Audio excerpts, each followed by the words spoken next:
Hello, everyone. Now, as you may have known, we're going to eventually do Godzilla versus Mothra. Before we can do that, we have to find out more about the second half of the title in the first place. So, welcome to Mothra, a movie that released in One, 1961, I yes. believe. Yes, it did, thank you. It was directed by Ishiro Honda and musical score not by Akira Ifukube this time, unlike his other works, but instead by Yuji Kozeki, who also makes a theme as not quite as iconic as Godzilla's for Mothra, but still well known enough. And I think that was included in the 2019 King of the Monsters movie. Mm-hmm. Basically, while Godzilla was in his slump era during this time, his legacy did live on in that he did inspire a ton of other monster movies and whatnot. Arguably the most popular of them is Mothra. So big that she kind of has her own little side series of movies and whatnot. Like, yes, believe it or not, she will continue to get some movies of her own, some ranging from good to bad, essentially. And she is practically considered the protagonist of the Godzilla universe in some regards. I guess Queen of the Monsters. Yeah, she tends to Kinda. be a very supportive role, and occasionally, not necessarily the GF of Godzilla, but partner in crime when he's not as much as an asshole. And this will be the Hey. first time that I've seen this movie, actually. I've got the Blu-ray, but it's been a while. I haven't fired it up properly. Bit of housekeeping. We're doing the original Japanese version, not the, as the Blu-ray calls it, international dubbed version, which I think is a bit shorter. All right, All so where right. should we start? Start just before the Toho Scope logo, because this one is in color. Mm-hmm. Mhm. In three, two, one, go.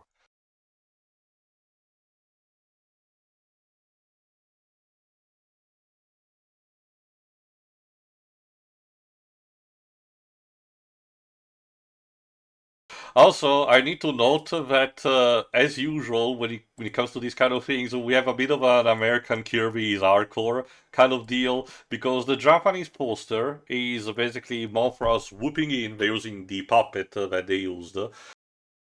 I don't think it's actually someone in a suit unless they are, flattened inside the costume, but it's mostly just a puppet of the moth. And a bunch of scenes from the movie and characters like pointing and that. While instead, the American poster wants to go old school and has this very menacing drawing of Mothra, while the tagline is "Mightiest monster in all creation, ravishing a universe for love." It's like, Jesus. I mean, it's one way to certainly make her sound badass, I'll give him that. I don't know. Like this feels like what's it called? More tongue in cheek. A smearing campaign, clearly from Steve Martin.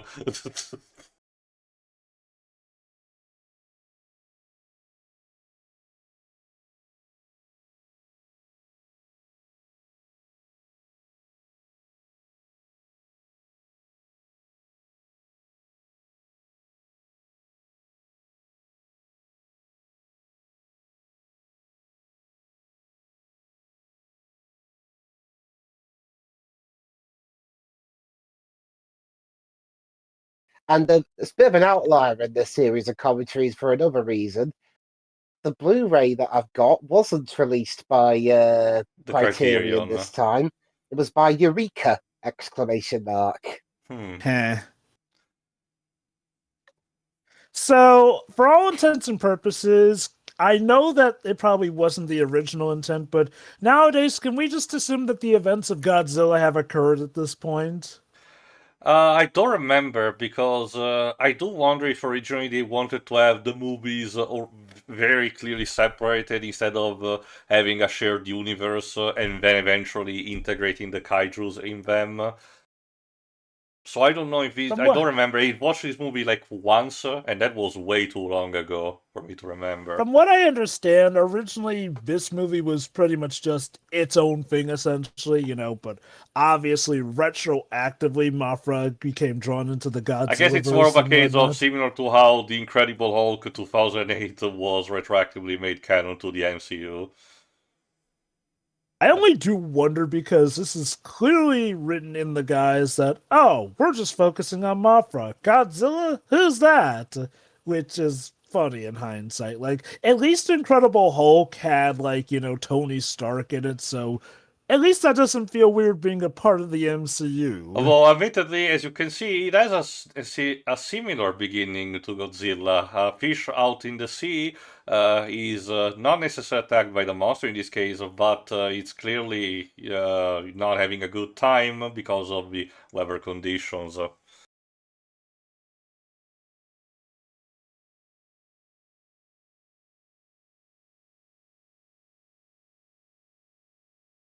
The Well, that humanity. sucks. Meanwhile, On, not Skull Island. it looks a bit too barren to Yeah, be it's Skull it's Island. Infant Island, I believe.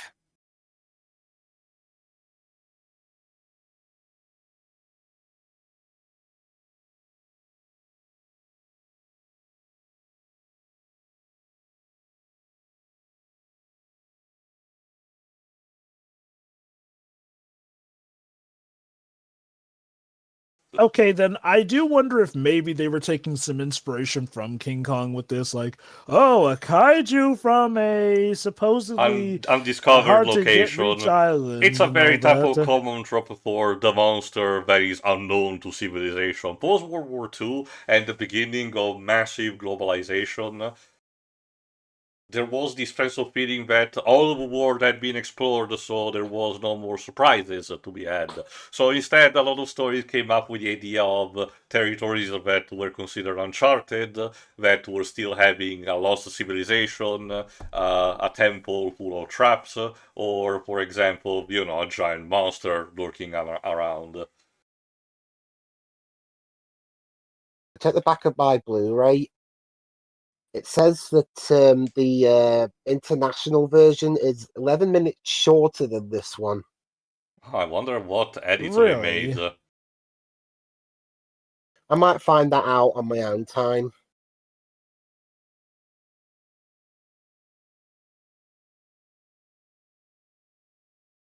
But yeah, no, National Synthesis Nucleus Center. I do recall that the island's in Godzilla, that eventually it turned out that all the kaijus were living on an island and people were just fine with that as long as they kept to themselves. There are some movies that, try to mention that, like one of the ones with Minilla. God help us. Okay, there's one movie I recall people don't like. It's apparently about this boy who has a bullying issue, but and he dreams apparently to be on an has- island along with Minilla, and they defeat a bully monster kaiju there, Yeah, and that's it's called either. Yeah, it's called either All Monsters Attack or Godzilla's Revenge. It's shit either way. great. It's a part of the repertoire to check out. Essentially, It's a shame because it was the starting movie for one of my favorite kaijus, Kumonga. Oof. So he's got the Mephiles factor. Cool Oh, design, terrible introduction. Yeah, I feel kind of bad for people. I kind of feel bad for people who have a favorite thing in a shitty product, and you're trying to convince people to give it a check. Oh, whoa, where do I start? Hilarious. Hello? Of course we have a reporter character for a kaiju movie. Like, I get it, they're good vehicles for the plot, but I love how this is pretty much now 4 for 4 out of the kaiju movies we've watched so far. No, actually, okay. A journalist snuck in, but yeah, he's here already. Okay, sure. Also, you got it wrong. The Snapping Turtle is supposed to be Gamera. It's a different kaiju movie franchise.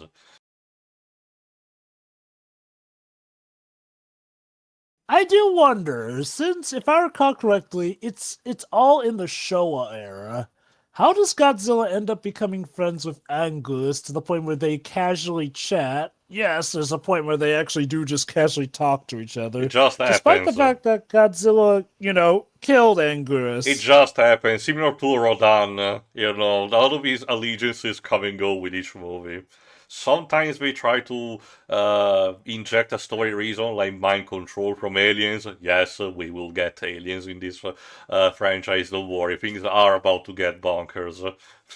That's not too surprising. The GBA Godzilla game, Godzilla Destruction, that I covered years ago, did pretty much excuse you fighting all these kaiju as a bout of aliens, which were being run by Mecha Ghidorah, pretty much were affecting the kaijus. So yeah, this fictional country, is contract on a place where it's called Infant, I think, Island, to check if there were any signs of life, but no, there shouldn't be the case.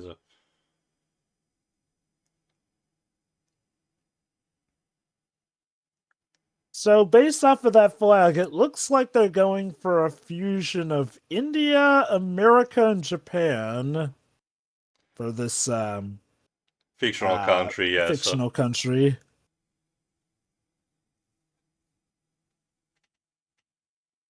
At least you can tell that there was some thought put behind that instead of like the comic issue of Neutral, where it's just landed in a unspecified European nation.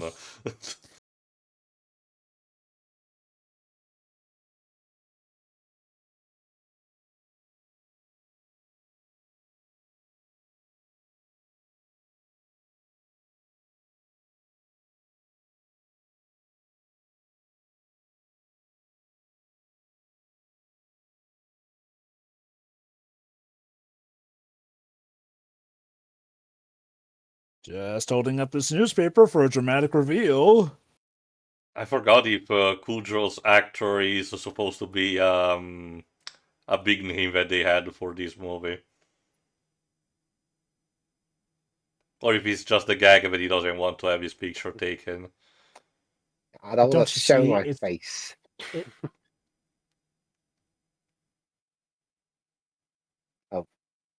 Oh, it's a cute mouse. Shinji, get out of the washing machine. Get in the mech! Get out of the washing machine. Is that a Ferrari yet? I forgot about that. Don't harm the mouse. I'm guessing that's supposed to be the kid's pet? Yes. What? Handle with care.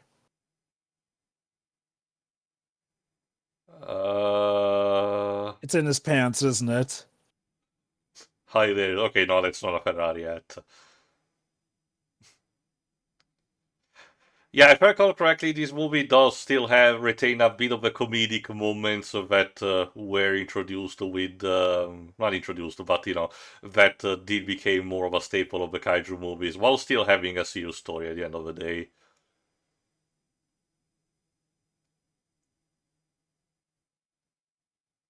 It is interesting that, technically, as we recall, this technically came out before Godzilla vs. King Kong, so technically at this point, again, because of Godzilla's own dropout, I guess as far as people knew, Godzilla wasn't due to come back at the time, essentially, so they figured, okay, let's have a go at it with kaijus. I do wonder if stuff like this helps set the stage for what Godzilla vs. King Kong would do. Definitely more the emphasis on comedy in sections here and there, before the heavy stuff hits. Or heck, sometimes even during when the heavy stuff hits.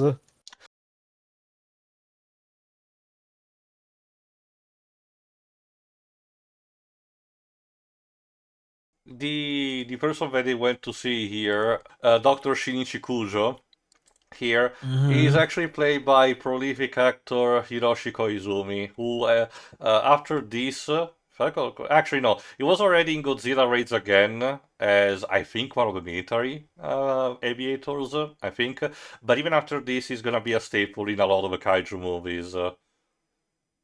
Like character-wise or just actor-wise? Just actor. Actor-wise, he was in Mothra vs. Godzilla.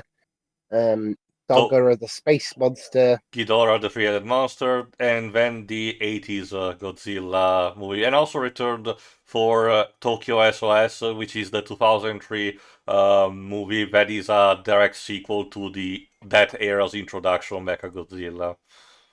So basically, for the Showa era, he's like the John Ratzenberger of kaiju films. I guess you could say that, but a lot of these kaiju movies did have recurring actors in general.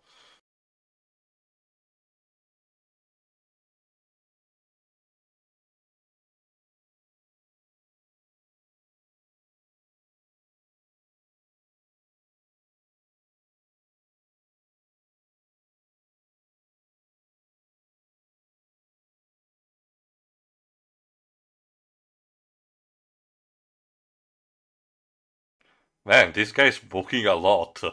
Like, don't get me wrong, it's not even a case that bothers me the fact that he smokes, because, these days there are very strict law about it. It's more the fact that he's quite a chain. Is there going to be a bad guy in later on in not Godzilla movies or Mothra movies, but these kind of monster movies in general, where the villain is like the literal embodiment of smoking?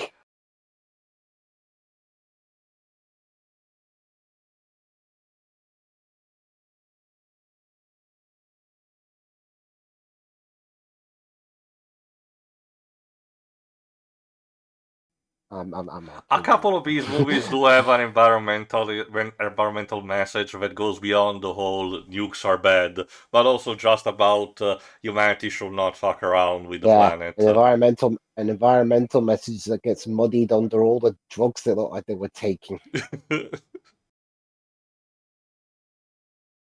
I'm sorry, that guy's acting snooty. Do we have a bad guy here?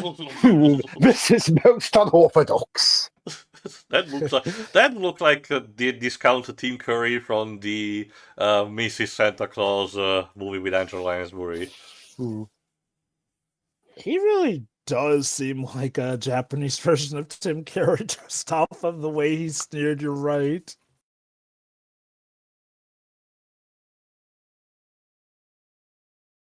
So our heroic expedition leaves, no doubt with the best of intentions, for leaps and bounds of mankind and wonders. Towards Infant Island. What was that weird shot just then? Infant Island literally sounds like a Mario level world, Yeah. like how sometimes Mario does the big, small stuff, Yeah, like in Giant 64. Island. Yeah. If only Nintendo and Toho collaborated and made a monster video game. They don't need to. Again, the Mario games have fully embraced the fact that Bowser is a kaiju in his own right. They've been doing countless Godzilla parodies. Oh, a Glock. And remember, they had their own run-in with legal issues over King Kong and Donkey Kong, so in a sense, we do have our Godzilla versus Kong. Havoosh. In a cleaning in a tuxedo. Inside the shower.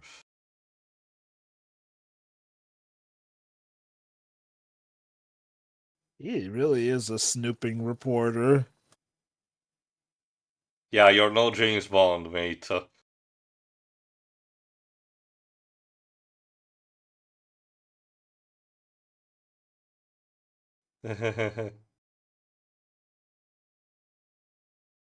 Yeah, you cannot just, yeah. I'm afraid That you know face. too much. Jesus, he even smiles like old school Tim Curry. Jeez. It's also been unusual to have a gun like that because remember Japan? Okay, I don't remember if at this point they had them. Never mind. He's from Rawliscan government, which That makes I sense. think is the fictional country. Yes. Remember what have I told you about shooting intruders? Yeah, Japan has a strict policy about gun control. Again, I don't think even the police is allowed to carry them. Rats! I wanted to shoot somebody today. I think it varies heavily because remember, we did see some scenes with the police actually shooting in Godzilla Raids again. Maybe by that point it hadn't been implemented. That also nice Ghostbuster suite, 20 years earlier.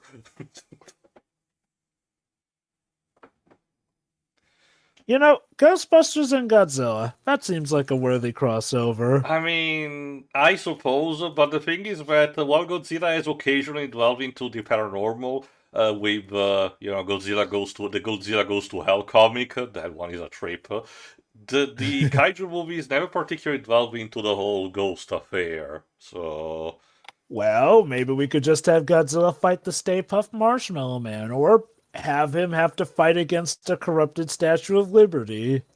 I guess. Maybe it's Godzilla infected by the mood slime. I don't know.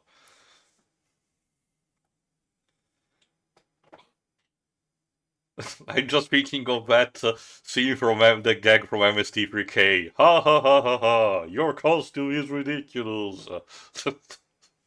I'm sure nothing can possibly go wrong.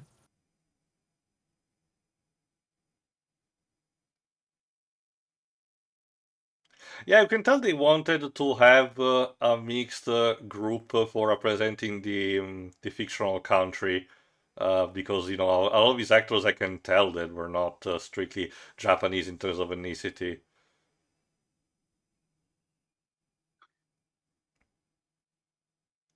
Again, some of it might be coincidental, but I do dig how this definitely takes speech from Godzilla and the King Kong movies. Which, okay, to be fair, was this like the first kaiju movie made aside from Godzilla after Raids again? No, I think Anguirus did had already. Okay, if not Anguirus, Oh, wait. Rodan had his own movie at some point around this time. I think Varan got a movie in like 58.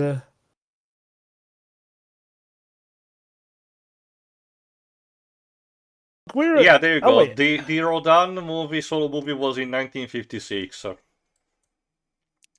Yeah, there you go.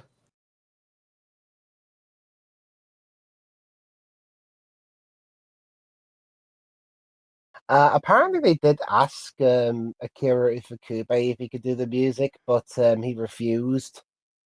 Mainly because there's a pair of characters we're going to be seeing in the movie are a band or a little duet called the Peanuts, Mm-hmm. and he was a bit too nervous writing music for them.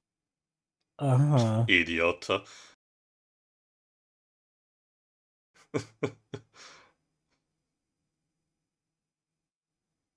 Uh-huh. You're the bumbling side comic relief, we know. And you gave him a gun. I'm sure no wacky hijinks will ensue from that decision.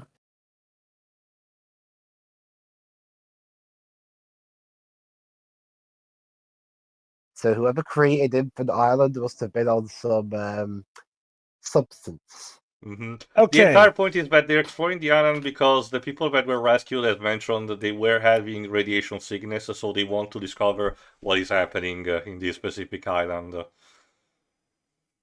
Always radiation. That can't be good. Yeah, they look as plasticky as shit.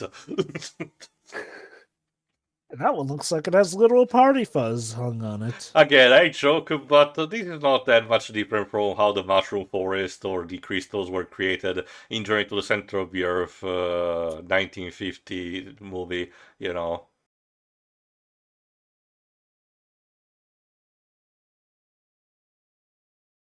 Why do I get the feeling the set wasn't initially like that? Someone broke in and threw a party there, and I didn't have time to clean it up afterwards. I have played way too many scenarios in Power Wash Simulator to believe that it is a very likely scenario. Jesus. Guys, this tablet says, if you're here, then you're already dead. But if you move forward and you're still dead, do you come back alive? Well, Oh maybe no, if I'm you're attacked by half dead and ropes. half alive. Let me check who our bumbling sidekick is played by. Zenichiro Fukuda, which is played by Frankie Sakai, which was a comedian at the time, so yeah, it makes sense. Passed away in 1996.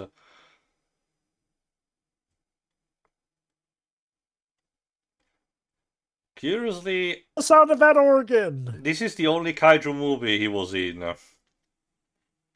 Huh. And I mean, as Wonder we if mentioned, kaiju- could have been a different character if he wanted, so I guess he just preferred to do other stuff. Maybe kaiju movies were, again, the equivalent to superhero movies in like the 2000s to 2010s, the big rising upcoming thing. So, even some actors who normally wouldn't do them would have wanted to have at least tried them once to see what's all the hubbub. Hi. Hi. Hi, what do you mean, hi? It wasn't just a regular plant, it was a blood-sucking plant. I guess we'll just assume that he can understand that guy despite him speaking English. Well, remember, this expedition is from the fictional country, so I get the idea they have a bilingual policy there, similar to how Canada has both English and French. I think some of these guys still come from Japan and whatnot. Yeah, so and like the reporter. Yeah. And Dr. Cujo, for example.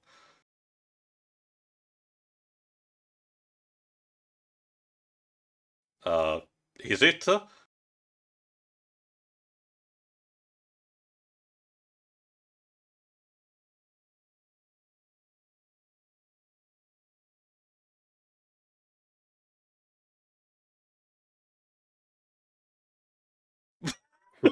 Well, no. Good night then. Well, those are the actions of a sane man. I love when he almost went British in that. What's all this then? When even the comic relief is getting annoyed. Oh god, this guy's more quirky than me. Maybe his mind got afflicted by those blood-eating plants. Clearly.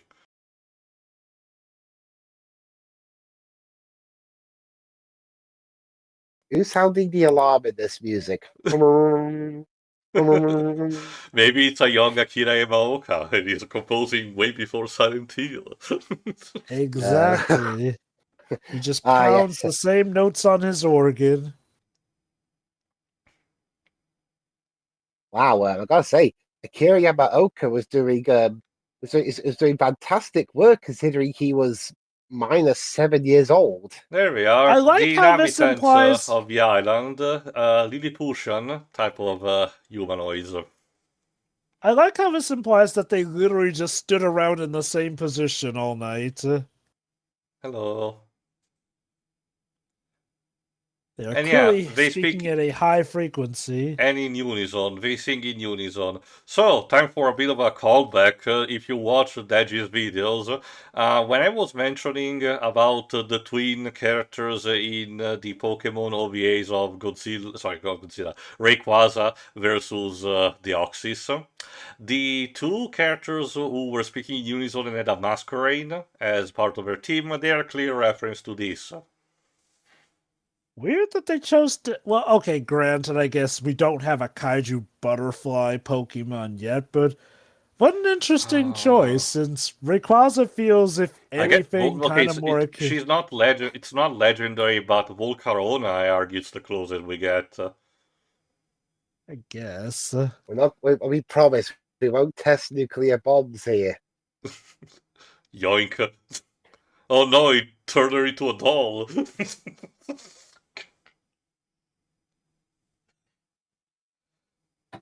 Of course. Nothing sinister whatsoever. Gotta need to have the asshole who wants to experiment on the new thing. You mean to tell me Japan's answer to Tim Curry turned out to be evil? What a shock! I'm shocked, His character isn't Japanese. It's I do wonder if they created the fictional country just so they would not have to have a character that was either Japanese or American being the designated villain.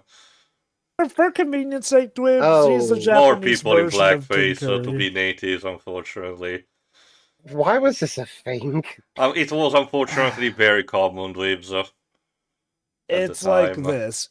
It was a combination of casual racism, obviously not race, and mind you, some of it was malicious, but for the most part, Yeah, I can believe that wasn't the intent. The problem was this was arguably the cheapest means to get people who looked like pretty much. natives. Just tan them up or color their skin one way or another. It's kind Like, of the equivalent of how today, one would use Gen AI to do an image. Sure, you can make the argument that you got to the same results, but the results that you got is questionable, and you could have done an easier job that was more authentic to what you did.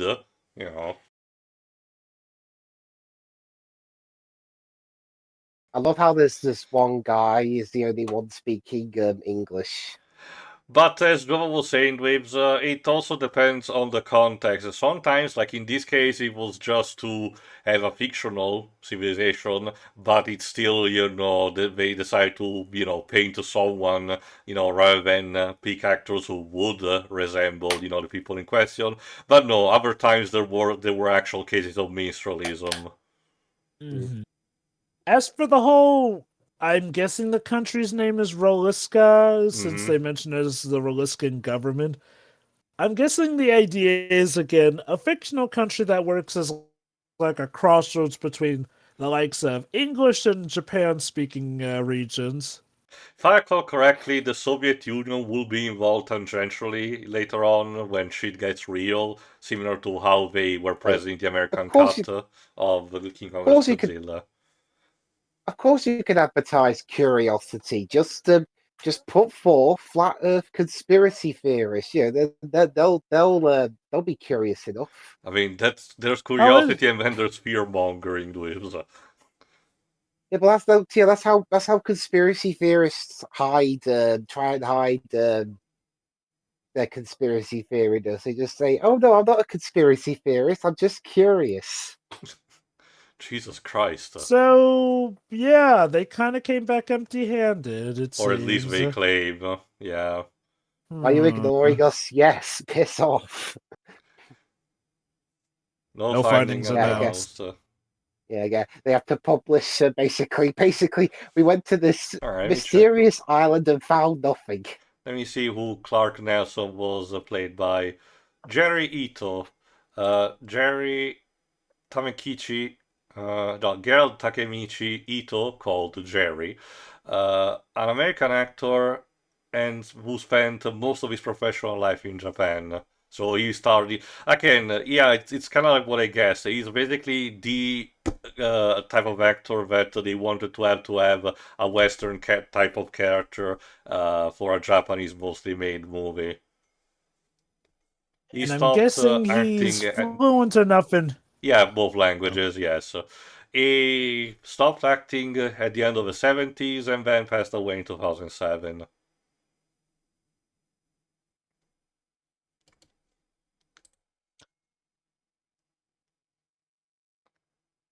I'll admit, it's kind of interesting. Well, again, as far as we know, that, we still have not yet seen Mothra. I mean, okay, knowing where this movie goes, I do get the buildup, but I'll admit, even in the original Godzilla movie, by this point, we got a hint of Godzilla. Keep in mind, Mothra They hasn't even want to been establish mentioned, a lot essentially. about this island that will, lead up to Mothra. A lot of these kaiju movies did wanted to have a very slow beginning to enrich the setting, even instead of just saying, "Oh, there's this thing," and now the monsters came out of that. Again, it's why I always laugh whenever people act like Godzilla 2014 was the first kaiju movie to ever act like that. Like, no, my dudes. Kaiju movies were doing that from the start. And this film is no exception. But yeah, it looks like Mr. Nelson has snuck back onto the island.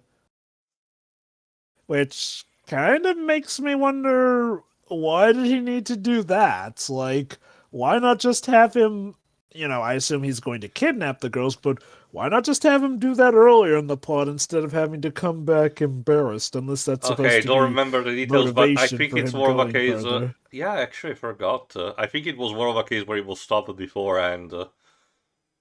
Again, it's been a long time since I watched this. I do get it plot wise. I do feel like, this is kind of a bit of Yoink. a hokey thing pacing wise, since, oh no, he failed, only to come back to the island like a few minutes later in the plot and succeed. You know the rule about twins, never separate them. Yoink. So, in a way, I'm doing you a service, reuniting you with your sister. I'm the good guy in this It's picture. like that gag from the 12 Tasks of Asterisk, where the chef first serves you the cow, and then the younglings of the cow he says, because separating family is a crime. My god, they can be shot without bleeding! They're just, impervious! just pretend that they were getting shot, okay? Again, I do wonder if it was a case where the original resolution masked the effect better. Okay, guys, maybe you can beat your drums in a way that doesn't make you easy to shoot? I guess they were trying to use crash the rocks as an intimidation kind of technique. Clearly wasn't working against someone with guns, but still. Yeah. Intimidation? Well, if you're intimidated by loud noises, how about Oh, this? hey, that's the title of the movie.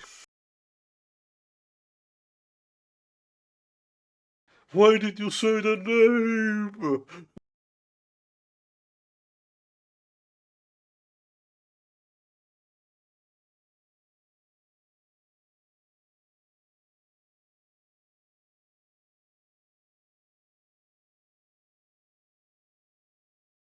So yeah, there's the Mothra in a larval state.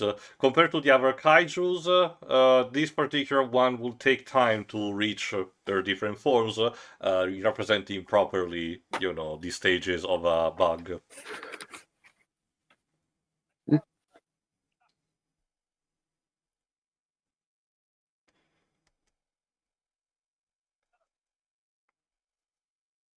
Because, yeah, how dare I not report a story based on kidnapping?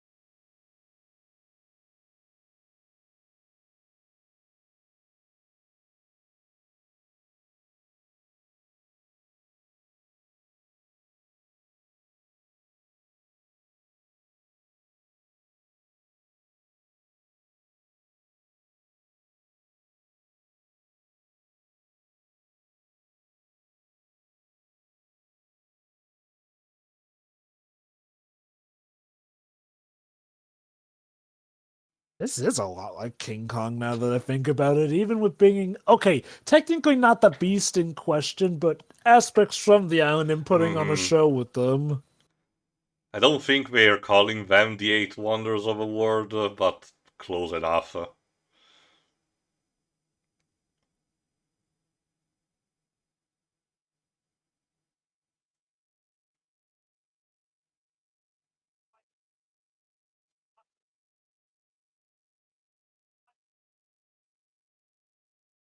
Who absolutely came here of their own consent. Help, help, we've been kidnapped, help! It's all part of the show, audience. Clearly.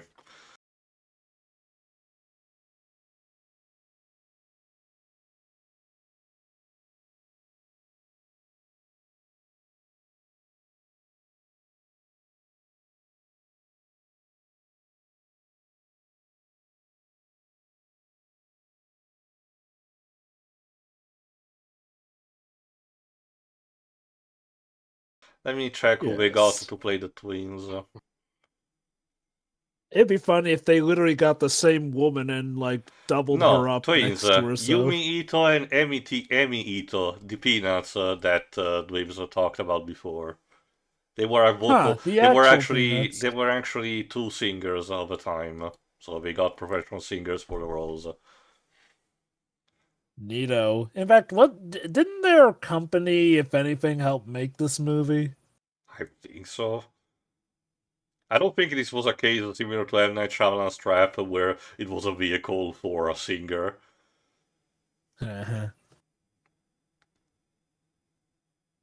Well, I guess we might as well make some money out of it. Oh, one of the lyrics is literally "if we're to call for help."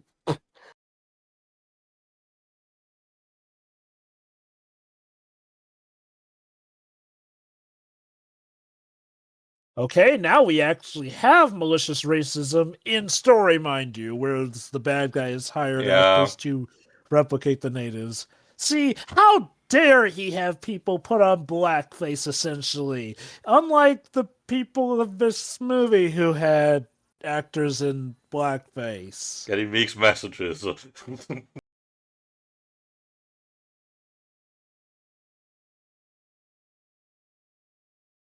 That said, knowing what these two could potentially do, I wonder if they were just biding their time and they really thought, the hell with it. Let's have some fun with it, I guess, until Mothra comes and saves us. It's also part of the bigger themes of the movie.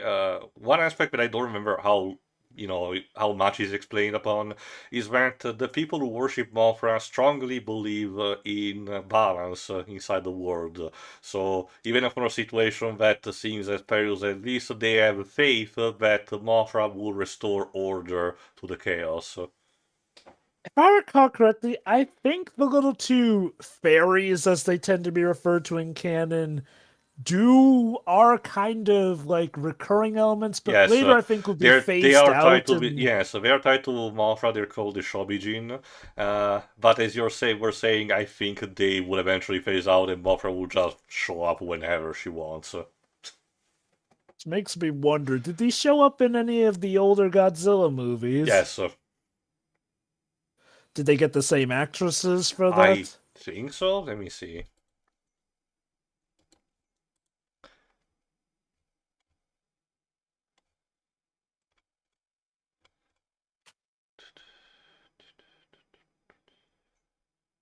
But yes, it turns out that the songs that the twins are singing happens to be a song that the natives are singing as well to bring out Mothra. Hmm. Boy, that's the thing. Mothra's kind of high maintenance as far as kaijus go. Like, with Godzilla and Anguirus and King Kong, they're like, oh, okay, I'm here, I'm born, I'm pissed, let's wreck some stuff up. With Mothra, she needs like a whole ritual to come out, needs the egg, and as you'll later see, essentially goes through phases to actually get to the form you recognize her from. Okay, no, the twins will be interpreted by different people in later movies. Makes sense considering I'm these were singers, guessing. so they would have been expensive to hire constantly. Yeah.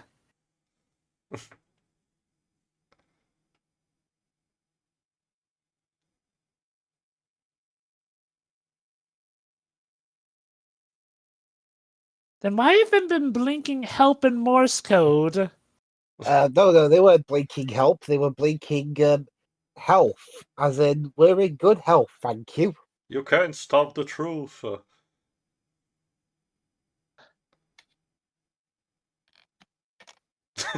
That face. God, He he's really even looks like the got Tim Curry. he's even got the crooked grin of a bad guy too.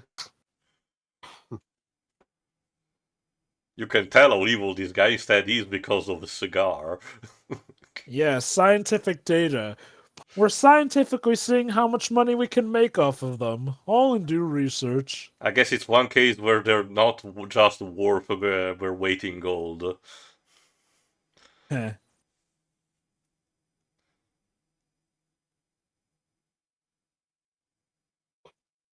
You're literally singing for help. Also, what the... Oh, he's holding the... Like a dart? Or is it a miniature mic? How nice of you. Remind me You of that can- contraption that Agent Thompson discovered that could be used as a key at the end of Agent Carter Season 2. Wasn't that like that shape-shifting key that I think? Okay, it was like I forgot I what think the it started tool off as a was block, but then it originally. could Oh, okay, fold okay. open. You are terrible advertisers saying we have enough advertising. Hello. Oh, don't mind them. They're just in doll form. Let's focus a bit closer. There. Now they move again. So yeah, how they achieve the effect of them being small. That the peanuts here didn't actually interact with any of the other actors. They filmed it in either big sets or green screen, and the actors were talking to dolls Yeah, I can see that. Even before during the show, you can with tell audio that recordings of their dialogue. to match, the scenes, what was going on. You can tell that from the scene before where the bad guy was opening the door of a carriage. It was still a case where he was just mimicking the movement, and the carriage was being opened in the blue screen, footage. But again, I can imagine for the time he still looked impressive. Oh, definitely, yeah. Like, I know the 60s were kind of a bit of a boom for movies in some regard, but. Oh.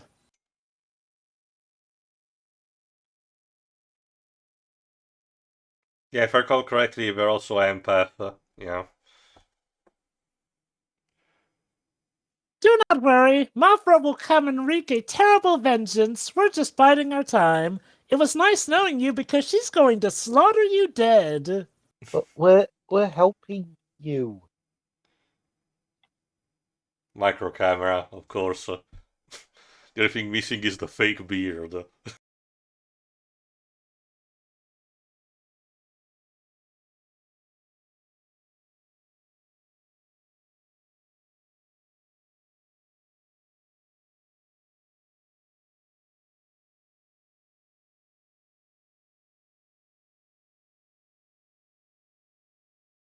Great misfortune. Well, yeah, that's one way of putting it.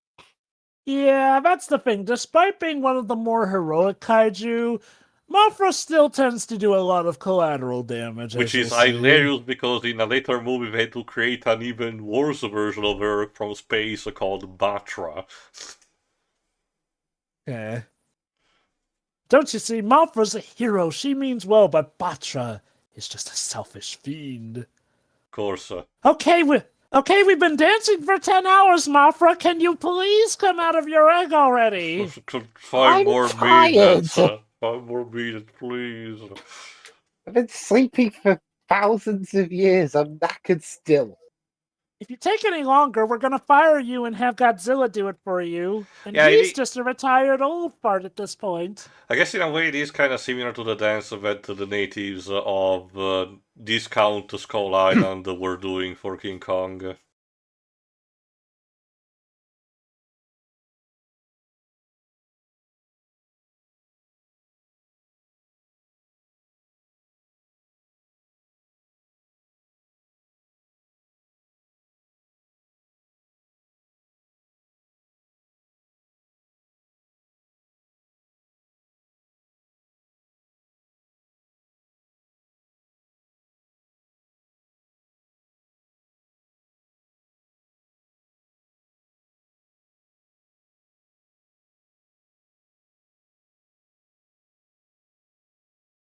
Hey, Mothra, you kind of took your time to help your children out. But yes, for those of you who are used to Mothra looking like, well, a moth, you're gonna have to wait a while. Yeah, Because I don't yes, think this is a... Caterpillar would have rolled off the tongue very well. No, there is still someone in this particular larval stage of Mothra in it. Haru Nakajima and Katsumi Tezuka. So they did have Oh god, two actors. people. Well, it's either 2 people or they alternate.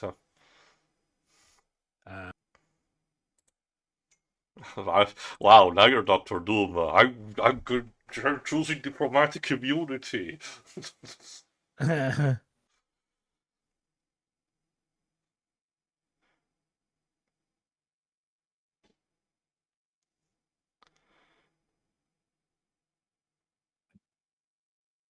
That name will never catch on. Uh, Dinosaur-like? like I guess he meant I guess he meant in terms of size, but he couldn't just say gigantic. Like, I'm sorry, did we leave that over from when this was supposed to be a Godzilla movie or something? I was going to say, I know it's the same director and same studio, I believe, but And same main actor. But I don't think a dinosaur looks a whole lot like a caterpillar. I mean, granted, we're at the stage now where we believe most dinosaurs had feathers, so who knows? Maybe it will turn out that there were legit giant bug dinosaurs. But don't worry, it's okay, because the twins warned people that that Mothra would end up killing a load of innocent people to save them. And Mothra, I guess, is tripping, because this is apparently what she mentally sees while she's swimming. Okay, so we know... Singing, please don't kill the innocent people. Okay, so first we saw King Kong get drunk in Godzilla vs. Kong. King Kong versus Godzilla. And now we're seeing Mothra apparently get high. So, what's next? Road on Smoke's legit?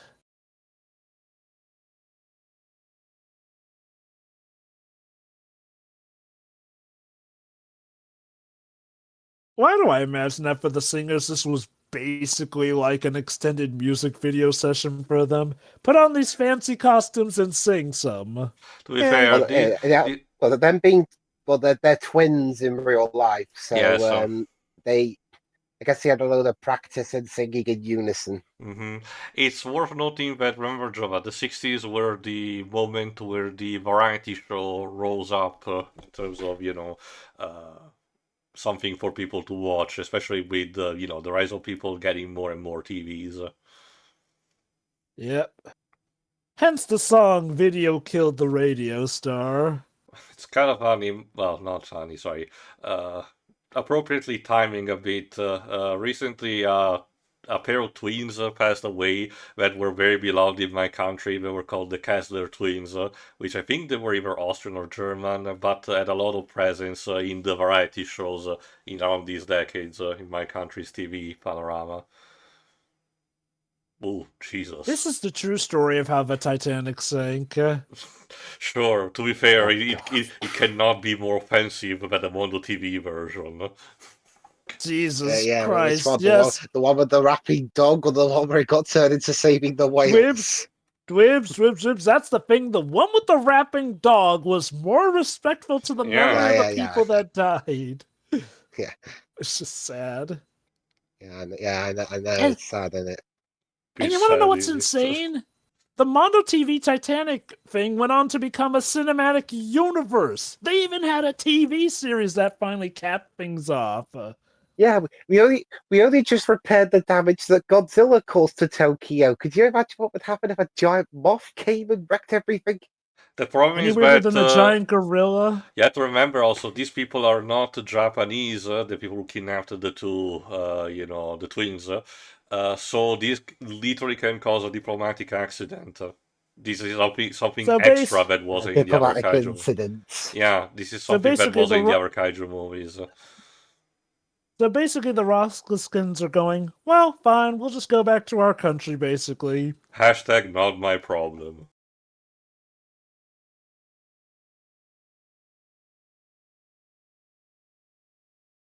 I have to admit, while he is still very bumbling and everything, I kinda growing fond a bit of Zen as one of our main characters.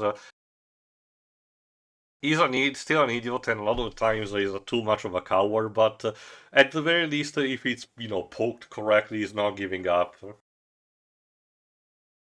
Really? You thought that worked?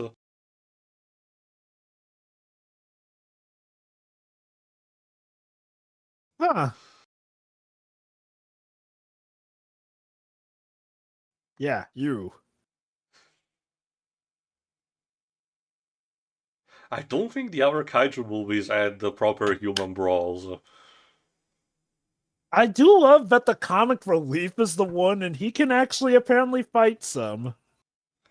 It was also I can not relate, but this is nothing particularly new to me because a couple of movies that were done in my country at the time also had sometimes this kind of gimmick where professional I'm comedians wondering. were hired still for being bumbling, but also fairly competent for some slapstick during a fight scene. Also, the jump I cut wonder if maybe. gone. I wonder if maybe some scenes like these were apparently cut in the international version, assuming it wanted to focus more so on the monster. My best guess.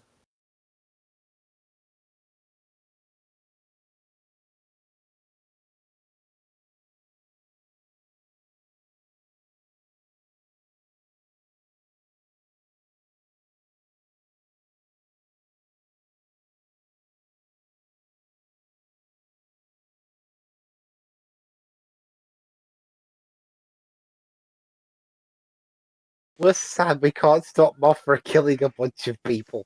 Bye, Hey, man. you called her. Can't you tell her to, not kill anyone But who's she not doesn't Carl understand right Nelson? and wrong, we just said. Like neutral. Also, someone Huh. smeared something on the film. Yeah, I was about to I was say, I gonna was say wondering if there's a something hair was on up the with my film. computer. Oops. Oops.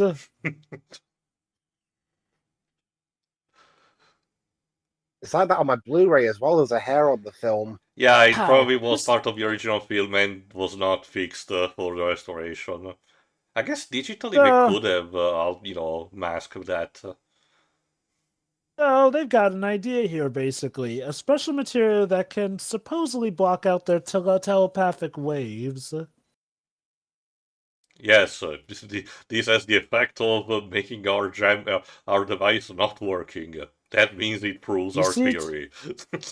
you see, Tio, this is all you need to block out radiation, some cellophane. Behold, science.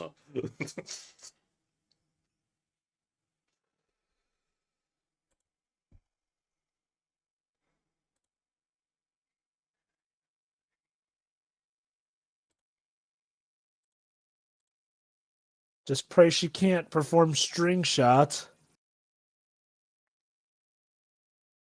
Just hope she doesn't perform stunts more. It's already impressive considering Mothra has to swim the whole fucking Pacific Ocean until she arrives to Japan.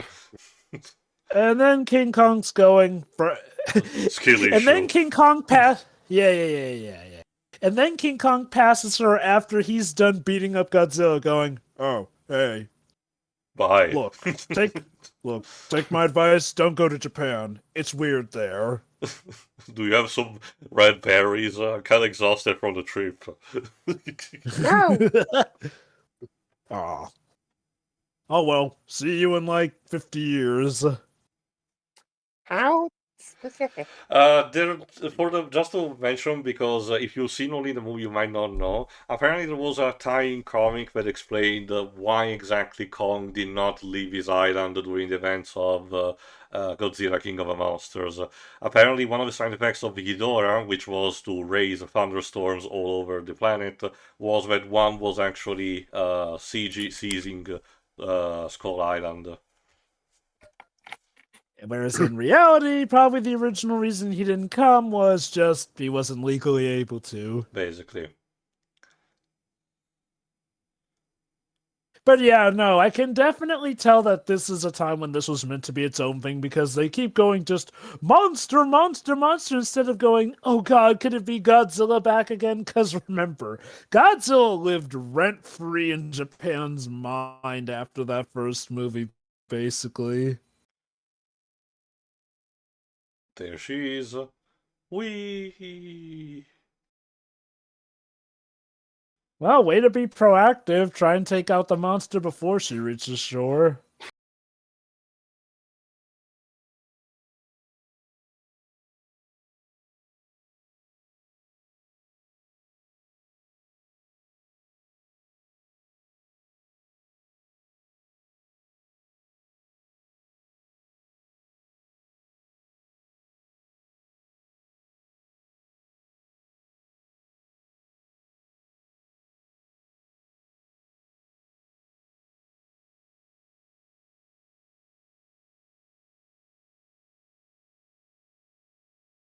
Boy, she can really breaststroke good. Yeah, again, at least King Kong had already a natural advantage of, movable arms and everything. Mothra is supposed to be in a larval state, and she's still doing the tripping.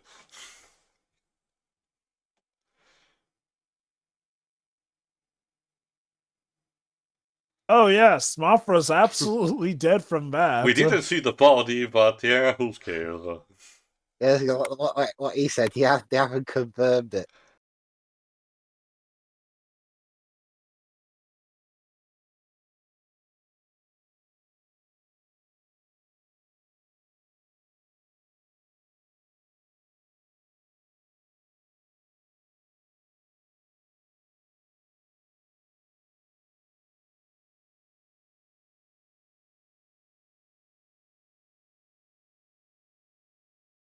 Oh. Oh god, they've been sinking for 5 hours. Can you I get someone love to it. shut them up? I don't know if you noticed, but the guy in the background that was supposed to actually keep them in check with a rifle clearly had a sniper rifle to use for the job. Talk about overkill. What's wrong with a pistol? Yeah, they used the Glock before, so...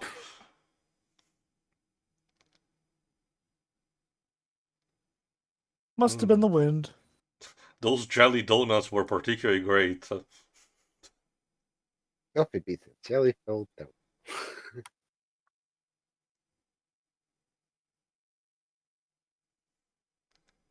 Okay, that's usually they drop it out of their mouths, but okay, accidentally This is the swallowing out of fear is a reflexing, new yeah, one. reflexing gulping.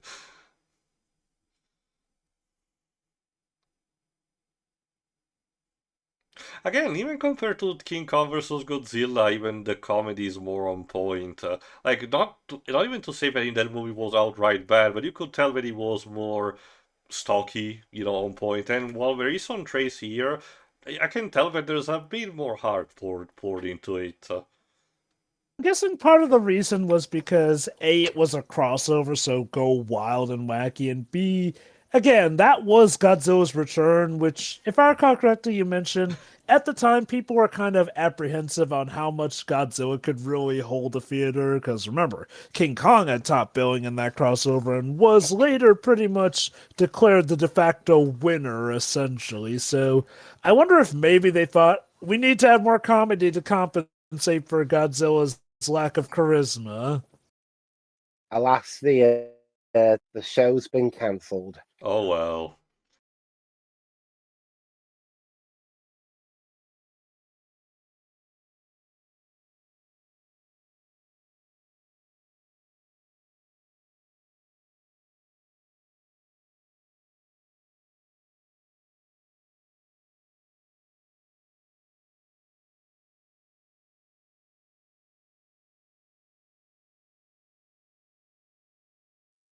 A dam bursting. That's a new one.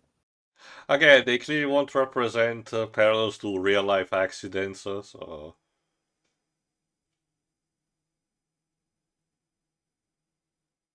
Basically, go fuck yourself.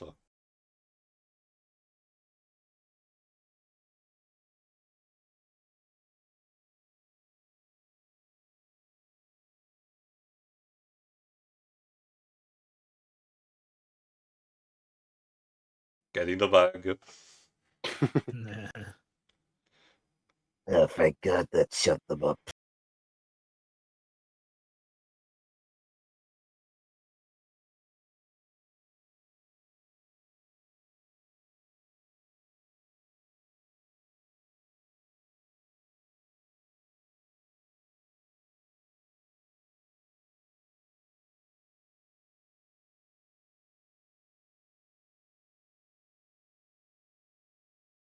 Yeah, about that.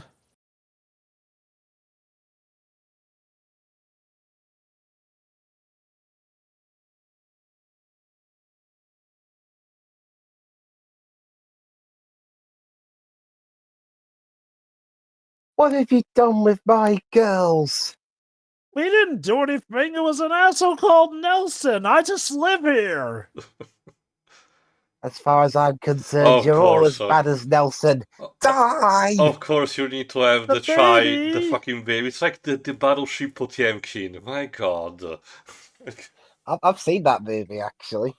It's an interesting piece of Soviet propaganda. It's I enjoyed it for the most part, but my god, is it blatantly transparent in how manipulative it is. The what now? It's a movie called The Battleship Potemkin, and it's supposedly a telling of one particular event that happened during the Soviet Revolution when a bunch of sailors on the titular battleship Potemkin revolted and helped commanding the battleship for the glory of the what was newly formed Soviet government. In actuality, it was more of a wet fart than anything. Still successful, but not as grandiose as what the movie portrays.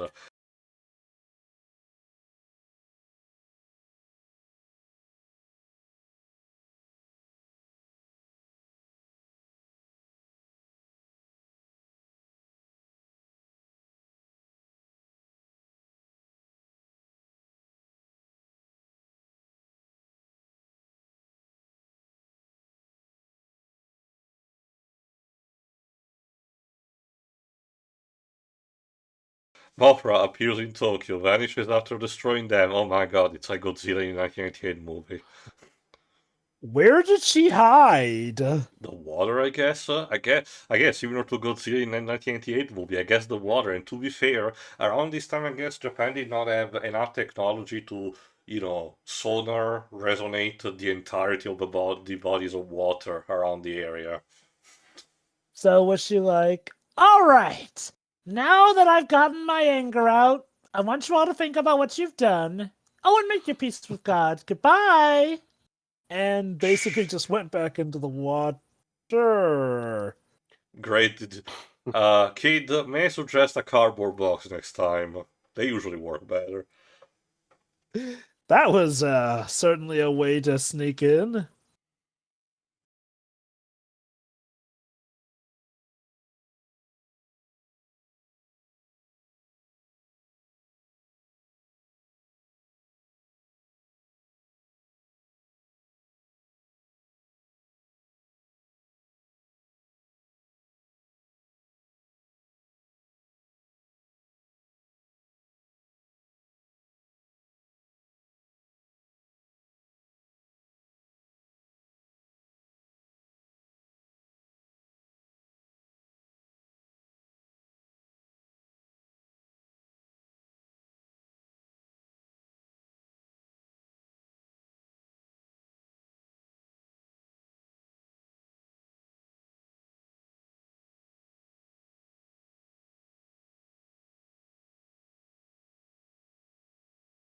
Oh no, we are not about to be home alone. Get that kid. I also love that all these people that talked with the twins inside the cage did not even attempt to open it.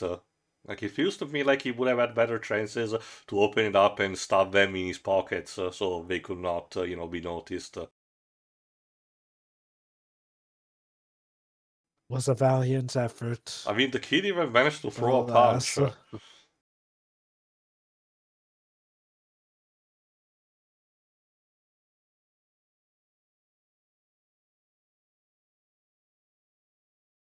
And he bit him too. How many gags did they need? All them lot, apparently. Wow. So yes, they've even gotten the Alaskan government. to tell him to fuck off. I guess even they realize, dude, it's a giant monster. It's not worth it. Like, I love that his entire motivation is that these two small, indigenous people are really lucrative for my showbiz. I need them at all costs. Joke's on him, because he would totally get canceled for this in the modern age. Well, he kinda already did, remember. His show was actually cancelled in universe. So that is true. He even had a bit of a rant about you cannot censor me. So if anything, the movie is more apt today. Dude is just really that gung-ho on not having wasted money to get those two.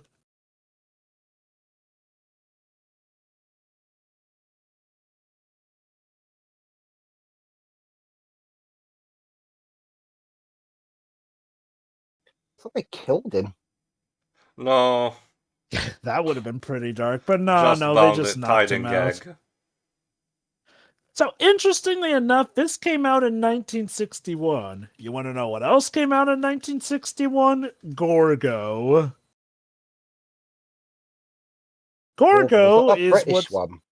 Yes, that is what people refer to as the British knockoff of Godzilla. Bibbs, have you seen that movie? I think I've seen a review of it. What I have heard is that apparently this kind of influenced later Godzilla movies, specifically ones involving Junior, as well as apparently some of the Mecha Godzilla films somehow. I wonder if did Godzilla ever actually meet and fight Gorgo? Not that I know, at the very least. Also, apparently, the first time I hear of that movie, but from what I'm checking, apparently it's a British movie, but was directed by a Russian-French director, Eugene Lurie. Huh.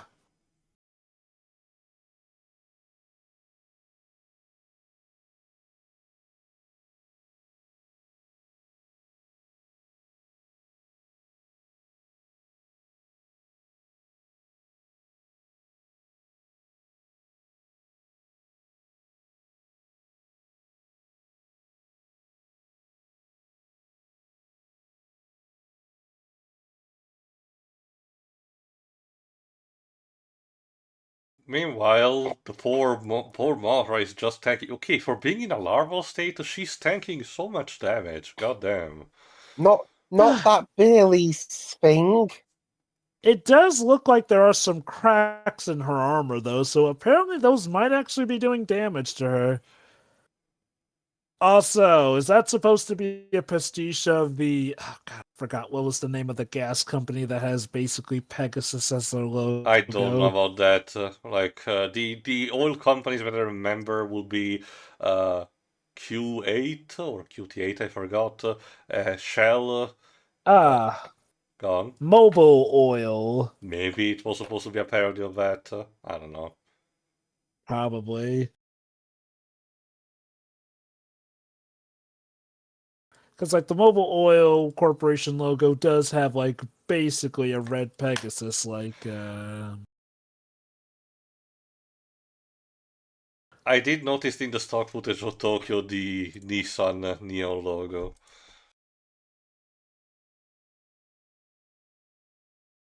Yeah, Nissan has been around for a while. A lot of motor companies have been around for, almost a century at this point. Just don't ask some of those what they were doing during the war. Speaking of which, it seems Mothra's taken the highway. What, do we don't have a scene of a train being attacked? Look, I can just crawl on the ground, okay? I don't exactly have arms to do all the cool things the boys can do at trains. Jeez.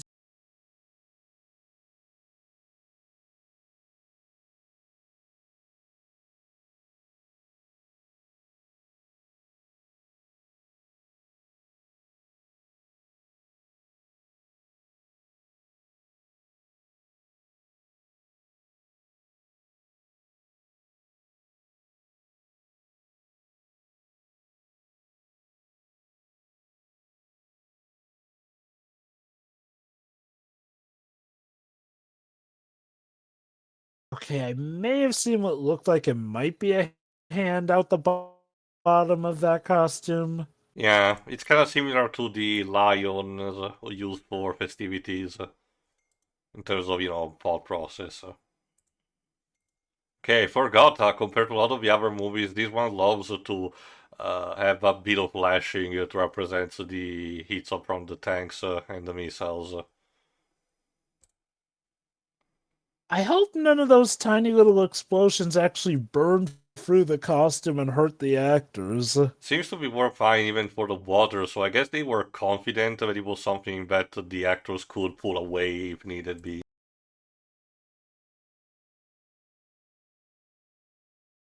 Mothra, there was no need to hump that building. Nah, That building killed my children. fuck this building in particular. But your children are alive. You're chasing after them, aren't you? My Oh, other no. children. Not the Wistan. Oh no, now even the humans have turned into dolls. It's kind of like how doing the Reptar stage in one of Rugrats games, you can actually demolish the old THQ building. Yeah.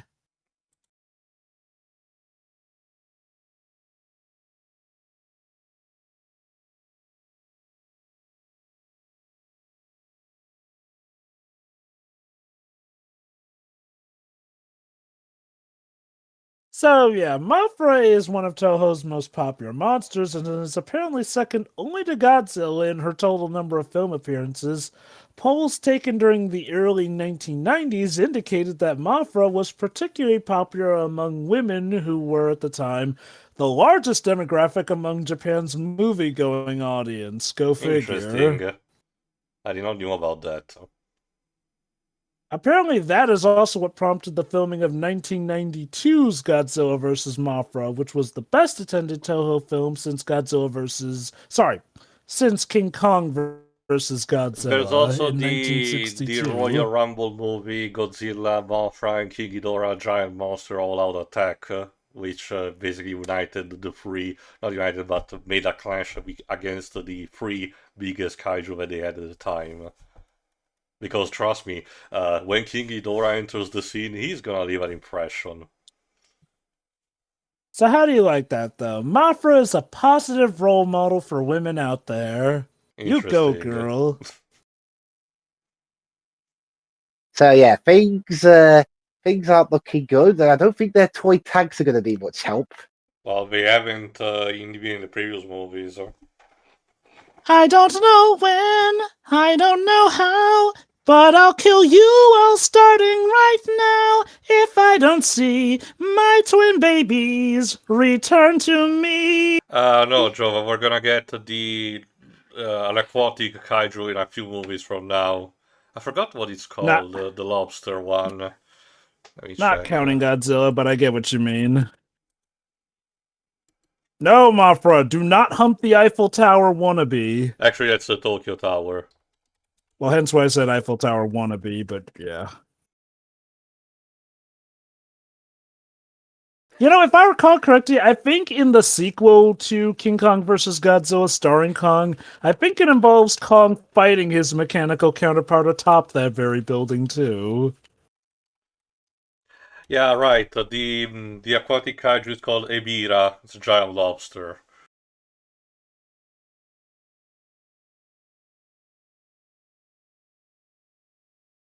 Okay, you know, considering how screwed up the world's media can be, could you imagine the breaking news headlines? And they'll be blaming the twins for all this. I mean, technically the twins did call So Mothra far, the here. Japanese government has fully been supportive of them and chastising, the guy. I'm not sure why Mothra felt the need to do that specifically, but okay. I hate the Tokyo Tower.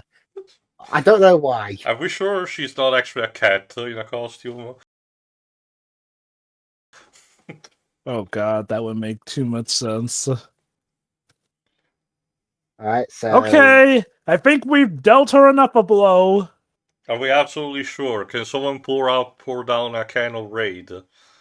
Hurry, Help! I've fallen and I can't get back up. Could you please help me back up so I can go back to killing you all? I can't really help you, I'm afraid. I know we're the army, but our blue screen tearing is really a problem.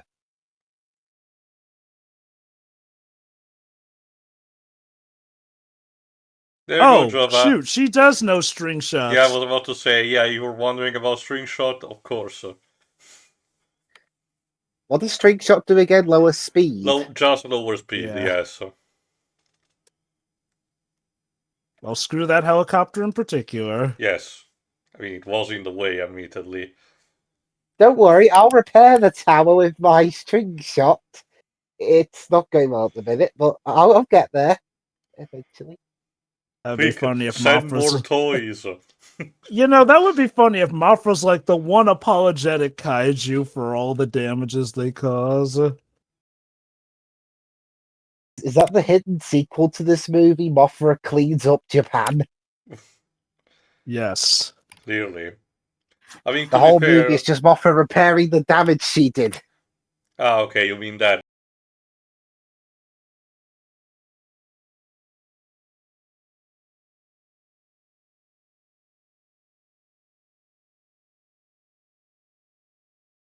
You know, I joked about Mothra occasionally being Godzilla's mother figure, but God, imagine if she's just like the mom who cleans up after all the kaiju's messes. Yes, so nobody's gonna notice you. He went so far as to change his name, even though technically it's his own.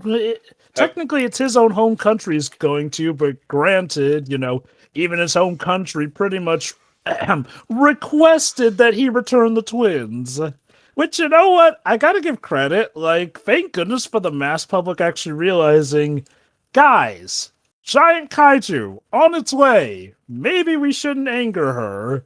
Again, it really does make me feel like, you know, in a sense, maybe at some point this was planned to be a Godzilla film, because this feels like some of these people are kind of aware of the song and dance of kaijus. What a surprise! Yep.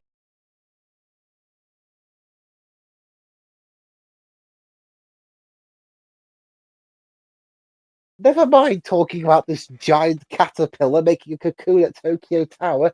Go after this random foreign arsehole. To be fair, he literally has the only means to calm down said giant caterpillar. Mm-hmm. Like, I was only doing it just because of the story, though. And for the record, yeah, obviously, I don't think he's an arsehole because he's foreign. He's just a dickhead. Like I said, I get the idea they created the country of Raleigh release, kind of keep forgetting how it's pronounced properly, to have it a stand-in so they wouldn't have to blame specifically neither the United States nor the Soviet Union.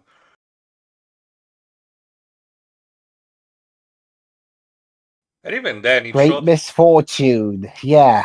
And even then, it shows that, you know, even the country itself is divided and they're not, you know, completely supporting this asshole. Oh, yeah, like, again, it's pretty. I'm guessing that's part of why he even changed his name, because even though he's going back to his home country, I think even he's aware that his home country would probably drag him back kicking and screaming if they found out about him. Okay, yeah, now Mothra's been replaced with a butternut squash. Be careful, Waves. Don't mention there is a marrow, because otherwise the Americans will not understand you, apparently.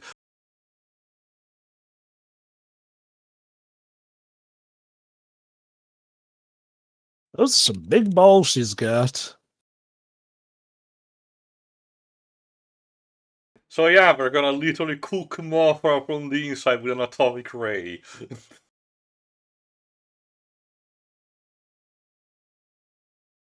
I like that they just had an atomic ray on standby. Like, normally in Godzilla pictures, it's like, okay, we got to spend some time putting together this. But with this, Also, it's like, oh, no, we just had this not on... to mention, yeah, remember when in the the first Godzilla movie, the whole deal with the oxygen destroyer was that Serizawa did not want it to be mass-produced, to be for war, and needed to be destroyed, all the plans immediately? Yeah, fuck that. Now just a random foreign country in Banff Pacific as an atomic ray. Fuck you. So, you know, maybe he ironically would have saved more lives if he had let them reproduce it. I mean, granted, I get why he didn't want to risk it, but ironically, in hindsight, it would have made it so that some people wouldn't have had to have made all these even deadlier weapons, arguably, later on. What is with this dodgy chroma key? No idea. I will chalk it up to it being the 60s. I can imagine that Chroma King was kinda obviously not as perfected as it would be later on.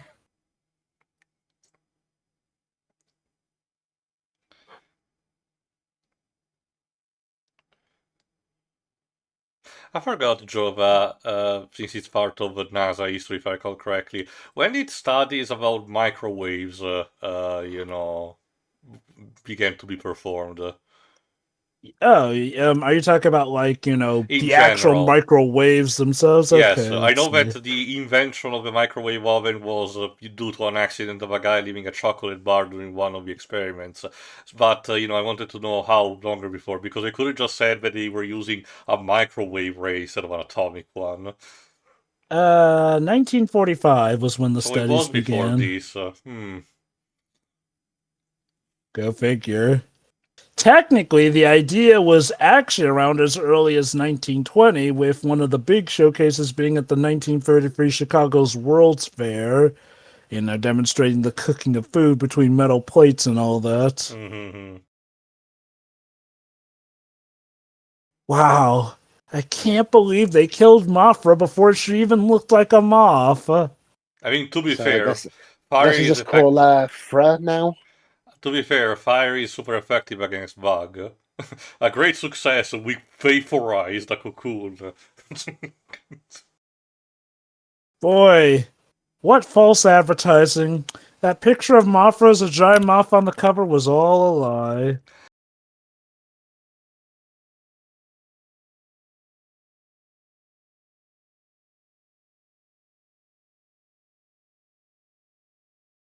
Waves, since you haven't talked about it yet compared to, Godzilla vs. Kong, how do you think the people who speak English are directed in this movie compared to that one? And it's the same. It's funny since it's the same director. I think this is actually better than that one, and that came out a year later. What happened? Interestingly enough, maybe they got bad actors. Interestingly enough, Clark Nelson here is technically played by a guy who should be able to speak English pretty well too. Maniacal laugh. Maniacal laugh. Hey, speaking of which, since it's established that this guy typically have does guns mounted onto the wall.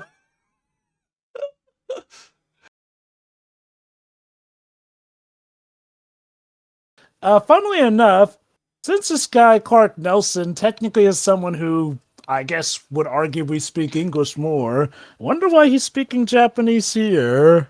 Even though we literally. Maybe. It's funny because we saw idiots as well taking off the shield. There we go. It's funny because we even heard him speak English before, but okay, here we go. Almost 90 minutes in. Yes, this is a bit of early installment weirdness. If I recall correctly, I think later editions of Mothra just automatically have her in the moth form, essentially. If I recall correctly, they go through the larval stage because the gimmick with Mothra is that the poor fucker dies and then has to reincarnate every time. Because, moths don't live that long. So, for this one, I think they used like a puppet and strings and wings and all that. And use different perspective in order to simulate how big she is. So, unlike most of the guys who get physical, Mothra prefers to literally just blow you away. When she's in this form, anyway. Or I guess it's my turn for the singing. Maybe what the doctor tells me isn't altogether true, but I love every tale he tells me. No? Okay.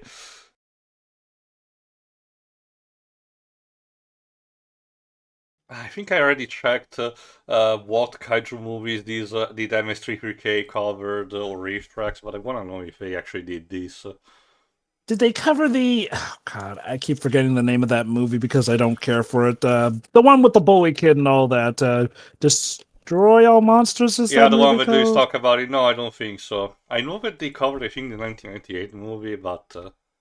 You know what baffles me about that movie is... Who really thought, yes, let's make a kaiju movie be all a dream, and... Oh, yeah...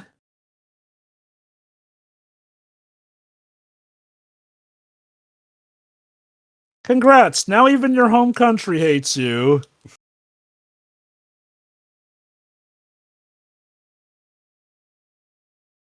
Oh, see, there he spoke English for a bit. I guess maybe the idea was that since he had to work originally, being able to work with the Japanese government and later on had to perform his show to the Japanese audience, he stuck to that for the most part. I'm guessing the idea is that the angrier that he gets, the more he speaks into his native tongue, essentially. But I guess his guys can understand him even when he is speaking English. Which, to be fair, not unheard of in movies. I just always get a bit of a giggle when they do stuff like that. Okay, no, MST3K covered a bunch of Gamera movies at the beginning, and then Godzilla vs. Megalon, one of my favorite, and Godzilla vs. the Sea Monster. I don't think they did others. Well, Reef Tracks instead. Let me see. Is Rift Track's job usually to cover whatever MST3K didn't? No, it's more of a case where, do you remember, it was done by Mike, the original host for MST3K, which went to do his own thing, just without the plot line and everything. And no, I remember correctly, they only did the 1998 Roland Emmerich Godzilla movie. Much deserved, but yeah. That reminds me, what was the most ever recent? Well, okay, I guess recent is relative, but like, For Reef Tracks, I okay. think Cats, 2019.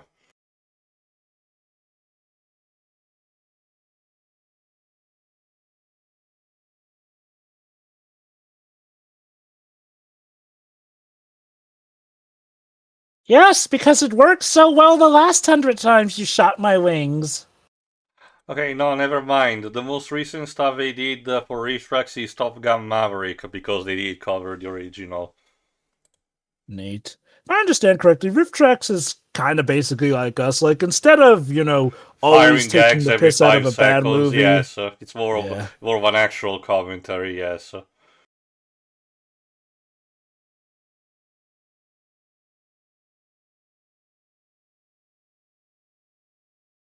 It's Nelson! Get him! Public crucifixion! You're going to run them over? There's too many to try and run over. And he Close sees the looks of the natives, huh? natives I guess in he's the doing looks full of his... insane.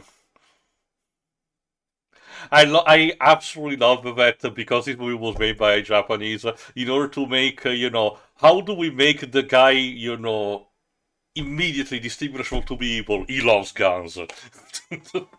Didn't you shoot him? He shot one of your men. There you yeah, go. there you go. No. He shot one of the cops, basically, which, yeah, that's pretty much a sign for him to go.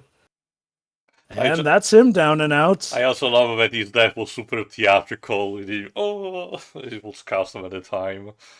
Perhaps that's just how he be. Even in the end, his death had to be a show. Is now a good time to say I quit, boss? Good, I quit. I love how even the henchmen are like, yeah, no, he had it coming. Hey, he was a dick. Meanwhile, Mothra continues to just fly around. Yeah, I will say this. I do kind of get there's only so much you can do with her moth form, but... Later movies will actually give her stuff like, for example, spores or a beam attack of sorts. Yes, because all Mothra's done so far. I mean, she's more dangerous in her caterpillar form, to be honest.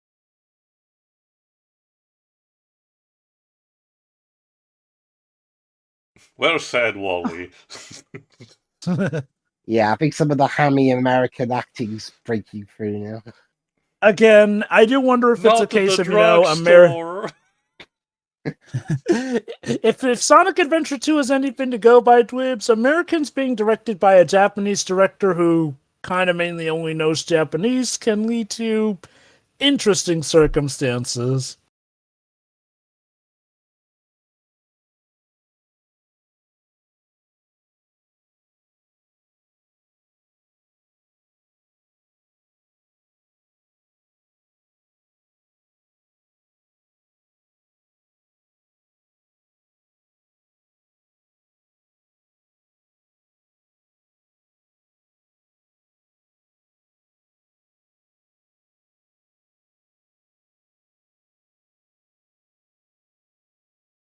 Let's set free the two little fairies.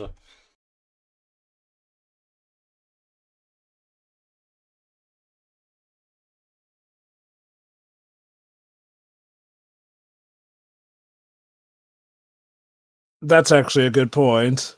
So, What do we do? Twins, can you think to Mothra, please stop destroying the city? You can have the twins back. Fortunately, Mothra currently right now is having a case of a gamer moment, so, you know. Look, I Not just the need to nuclear let off. control for Walters.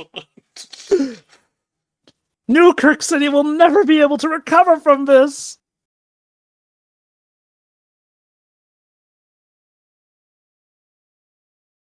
Actually, you may be right, Jova. Yeah, praise May be. God be with us. How do you continue your worship knowing that God created also these giant creatures to fuck around with humanity? Like, With camera angles like this. How do those fit in the Bible? Maybe it'll turn out that God created the kaijus knowing that aliens were coming, so he made them to protect us. He just didn't make the instructions clear, which is why the original Godzilla was kind of evil.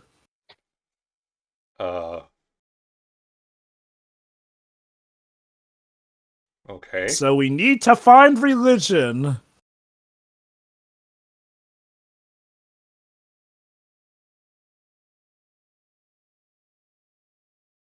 Hey, here's an idea. Why not take the twins to someplace open like an airplane field or something and then They call probably are Mothra afraid there? it will take too much time. They try to think something quickly. And there, basically.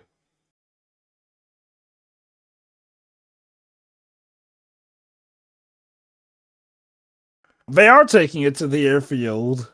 What?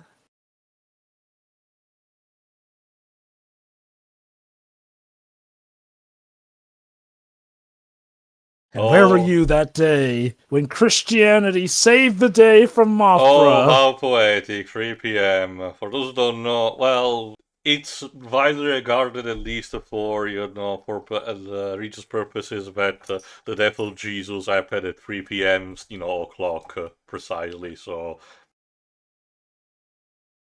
They are totally intentional with this, aren't they? What are you saying, movie? That's not how you do that, yeah. Are they saying that Mothra killed Jesus? Clearly. This is the true meaning behind how Jesus died. It wasn't Judas betraying him, but Mothra, who was having a really bad day. The Romans just took credit for it. Yeah, I can see why those who wrote the Bible may not have thought that bit would really be realistic. And then a giant buff came down and killed Jesus. That's something more like the Roald Dahl would write.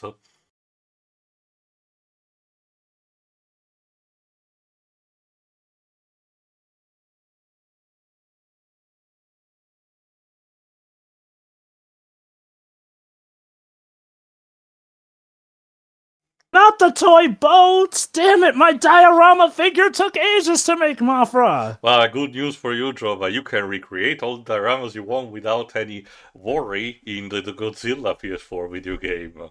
You just need to get to all the slog in it. Is that one that costs hundreds of pounds?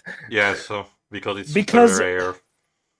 I completely forgot diorama mode was even a thing in that game. It's one of the only extras in that game. It is a cute feature nonetheless, but still. The frustrating thing about that game is there's definitely the skeleton of a good game, but it feels like, well, okay, it probably got rushed, but it feels like they just chucked it all off and basically went, screw it. Godzilla's approaching the generator. The generator's losing power. Repeat that for 9 levels. That's and we're off to the races. for the single player campaign. As noted by other reviews, even the multiplayer doesn't work properly because it's imbalanced and the kaijus move too slowly. So its bigger options are basically pick Biolante and fuck shit up because that's your better option. God, what does it say? I forgot there was a multiplayer in that game, too. That's because it's structured kind of like a fighting game. Even the single-player campaign works like that. It's not just about destroying the generators, but occasionally another kaiju will spawn in here to defeat them. Boy, it sure would be a shame if we already had a kaiju fighting game that's way better and on the GameCube. Yeah. I'm more bothered by the fact that they kind of stopped making those. It's weird because, again, both Godzilla and King Kong have seen a resurgence in popularity in recent years. So you think the time will be ripe for another kaiju fighting game? Yeah. Like, again, guys, strike while the iron's hot.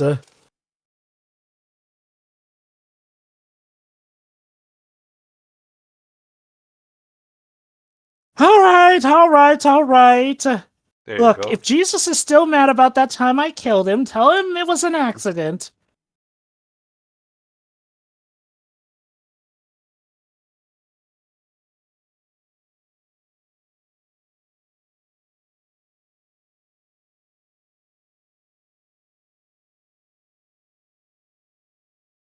So how did Jesus end up on the cross if a moth killed him? Semantics. The Romans clearly were worshipping the giant moth.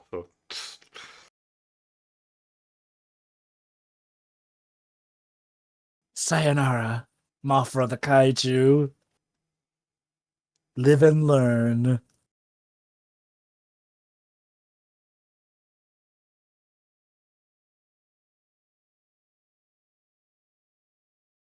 I love how they looked almost like ghosts in that shot because they had to be overimposed. Yeah, look at that. They're almost transparent.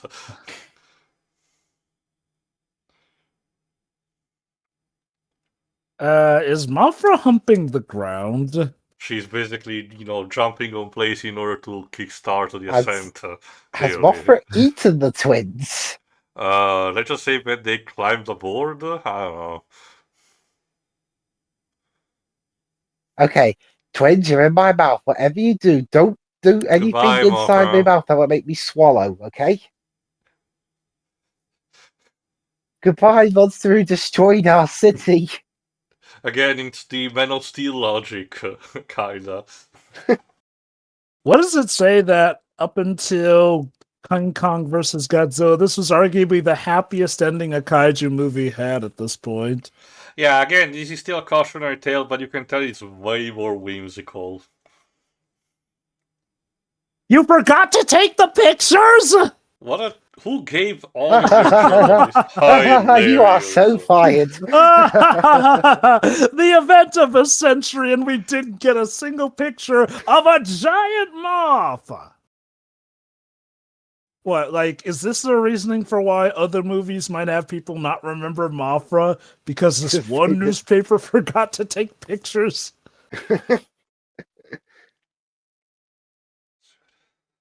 Yeah, I got a feeling maybe it wasn't the natives that scared that guy earlier in that flashback. Maybe it was all that. Oh my god, seeing all that blackface is scaring the shit out of me. And now they put Alright. the glass in front of the Mothra larva, so she will not listen to them anymore. What? I can't tell if that's supposed to be the glass case or if that's just supposed to be an effect that makes it look like something behind them. I pray for peace and prosperity to last for all eternity. Unless Godzilla And returns.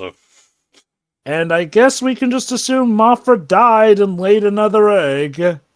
Again, well, to be fair, again, the Mothra is representative as the embodiment of the cycle of nature, death, and rebirth. So again, her also being a bug showcase that she has a very short lifespan in general. Again, I wonder if that thing was behind them was supposed to be a jewel, but because it's using, probably the same material that they made to use like that cage over them, it looks like it.